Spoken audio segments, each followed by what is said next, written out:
কাউকে মানসিক কষ্ট দিচ্ছেন, খুব যত্ন করে দিন যাতে কেউ টের না পায়। তবে নিজেকেও একটু তৈরি করে রাখবেন ভবিষ্যতের জন্য।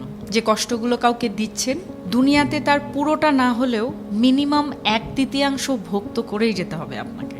গোলাকার এই পৃথিবীতে আপনার দেয়া কষ্টগুলো ঘুরে ফিরে কিন্তু আপনার কাছে একদিন না একদিন ফেরত আসবে।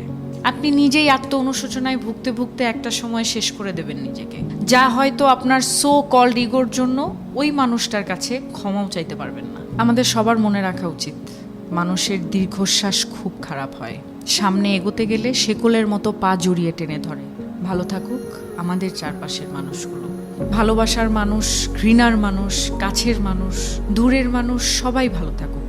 অভিশাপ না দিলেও রুহের হায় বলে একটা কথা আছে, যাকে রিভেঞ্জ অফ নেচার বলে, যেটা আমাদের বিশ্বাস করতেই হবে। প্রকৃতি কিছু ভোলে না, সময়ের ব্যবস্থা